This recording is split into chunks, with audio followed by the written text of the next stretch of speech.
আসসালামু আলাইকুম। আমি ফারিয়া আছি আপনাদের সাথে আমার ফারিয়াস ফ্যামিলি ব্লগ ইউটিউব চ্যানেল থেকে।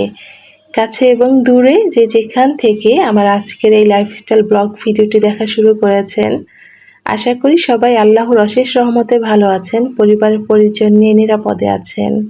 আলহামদুলিল্লাহ, আমি আমার পরিবার পরিজন নিয়ে ভালো আছি। সকালের নাস্তার পর্ব শেষ করেছি অনেক আগেই। তো বারান্দার গাছে পানি দিয়ে কোকোর কাছে এলাম। তো কোকোর খাবার পানি দিলাম। তো এই যে কোকোর খাঁচার দরজা উঁচু করলে না, ও সুন্দর আমার হাতে আসে। তারপর ওকে আমি মাথায় হাত বুলিয়ে আদর করে দেই। এই কাজটা আমি প্রতিদিনই করি।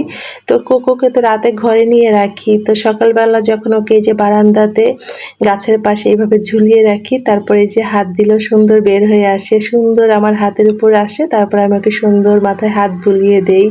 কিছুক্ষণ ও আমার কাছে থাকে, তারপর আবার রেখে দেই। কিন্তু আজকে ক্যামেরা দেখে মনে হচ্ছে ভয় পাইছে। ও বুঝতে পারছে যে আমাকে ভিডিও করছি, যার জন্য কিন্তু তো একবার আমার হাতে আসে নাই। তো যখন ক্যামেরাটা আবার অফ করছিলাম, তো সুন্দর হাতে আসে। কোকোর সাথে মিষ্টি কিছু সময় কাটানোর পরে চলে এলাম পুরো বাসাটাকে গোছাতে। আপসিকে পড়তে বসিয়ে দিয়ে এলাম যে বাবা তুমি একটু পড়ো, আমি পুরো বাসাটাকে গুছিয়ে নেই। আবার মাঝে মধ্যে ছোট বাচ্চাটা আপসিকে এত বেশি ডিস্টার্ব করে, ঠিকমতো পড়তে দেয় না। তো আপসির পাশে বসে থাকলে দেখা যায় দুষ্টামি কম করে, তখন একটু মনোযোগ দিয়ে পড়ে। আর যখন চলে আসি তখন কি যে করে। তো আর এখন যেহেতু সব বাচ্চাদেরই পরীক্ষা চলছে, তো মায়েদের ব্যস্ততা শেষ নাই, রান্না বান্না, ঘর গোছানো, আবার বাচ্চাদেরকে পড়াতে হয়, সব কিছু মিলিয়ে কিন্তু একজন গৃহিণী সেই সকাল থেকে রাত পর্যন্ত কাজ করেই থাকে সংসারের একটার পর একটা। আবার বাচ্চাদের পড়াশোনা সব কিছু মিলিয়ে না দেখা যায় কি একজন গৃহিণীকে অনেক ধৈর্যশীল হয়ে উঠতে হয়, অনেক ধৈর্য নিয়ে সংসারের কাজগুলো করতে হয়। আমরা যারা গৃহিণীরা আছি আমরা পরম যত্নে ভালোবাসা দিয়ে আমাদের সংসারের কাজগুলো করে থাকি।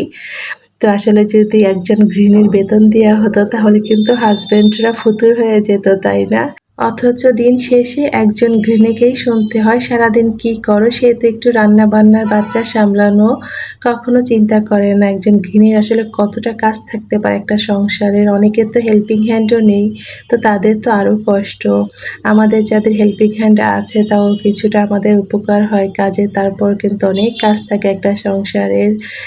তো যাই হোক, মেশিনে কাপড় দিয়ে দিলাম, এখন চলে এলাম কিচেনে। তো আজকে একটু চিংড়ি মাছ রান্না করব, ছোট চিংড়ি যেগুলো। তো দেখা যায় রান্না করার সময় আমি চিংড়ি মাছটা পরিষ্কার করে নিয়েছিলাম। তো দেখলাম যে একদমই ছোট ছোট যে চিংড়ি মাছগুলো আছে, আর সাথে চিংড়ি মাছের মাথা ছিল। তো ভাবলাম একটু বেশি করে ব্লেন্ড করে রাখি, যে চিংড়ি মাছের বড়া বানাবো আজকে, যেহেতু হাতে একটু সময় আছে, আজকের পরীক্ষা নেই। মসুরের ডাল, ছোট চিংড়ি, চিংড়ি মাছের মাথা পরিমাণে একটু বেশি করে নিয়েছি, সাথে তো কাঁচামরিচ দিয়েছি। তো এভাবে যদি একদিন একটু বেশি করে ব্লেন্ড করে রাখা যায় তাহলে কিন্তু দেখবেন পরবর্তীতে ঝটপট ফ্রিজ থেকে বের করে মানে ডিপে রেখে দিলে পরবর্তীতে ঝটপট আবার একটু বড়া বানিয়ে নিলে গরম ভাতের সাথে খেতে দারুণ লাগে। তো আমি একসাথে বেশি করে ব্লেন্ড করে রেখে দিব। আজকে একটু বড়া বানাবো আর কিছুটা বক্সে করে রেখে দিব।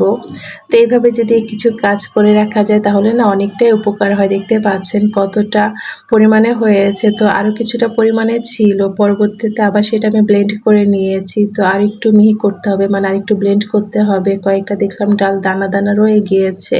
একজন গৃহিণীর প্ল্যানিং আর বুদ্ধিতে কিন্তু সংসারের কাজ বলেন বা রান্নাঘরের কাজ বলেন অনেকটাই সহজ হয়ে যায়। আমি মাঝে মধ্যে কিছু ফ্রোজেন আইটেম বানিয়ে রেখে দিই বাচ্চাদের জন্য, বা হঠাৎ করে মেহমান আসলে কিন্তু অনেকটাই কাজে লাগে। যেমন বাচ্চাদের জন্য মাঝে মধ্যে ফ্রেঞ্চ ফ্রাইয়ের জন্য আলুটাকে হালকা সিদ্ধ করে তারপর ফ্রিজে রেখে দিই। আবার মাঝে মধ্যে মিট বল, তারপর হচ্ছে কাবাব, আবার মাঝে মধ্যে চিকেন ফ্রাইয়ের জন্য চিকেনটাকেও ম্যারিনেট করে রেখে দিই।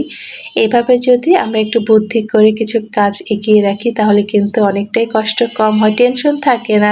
কারণ বিকেলবেলা দেখা যায় বাচ্চাদের বায়না থাকে, তখন ফ্রিজ থেকে বের করে ভেজে দিলেই হয়ে যায়। আবার এই যে আজকে আমি চিংড়ি মাছের বড়াটাও রেডি করে রেখে দিব। আমি এখানে মিশ্রণের সাথে পেঁয়াজটা পরে অ্যাড করেছি। তো চলুন চিংড়ি মাছের বড়া বানাই। আর সেই সাথে আমার আপুদেরকে একবার স্মরণ করিয়ে দিতে চাই, আমার ভিডিওটি যারা দেখা শুরু করেছেন প্লিজ একটা লাইক দিবেন যদি আমার ভিডিওর কোনো অংশ আপনাদের কাছে একটু হলেও ভালো লাগে। আর যারা প্রথম আজকে আমার ভিডিও দেখছেন, আমার এই ছোট্ট চ্যানেলে নতুন, চাইলে কিন্তু আমার এই চ্যানেলটি সাবস্ক্রাইব করে পাশে থাকতে পারেন।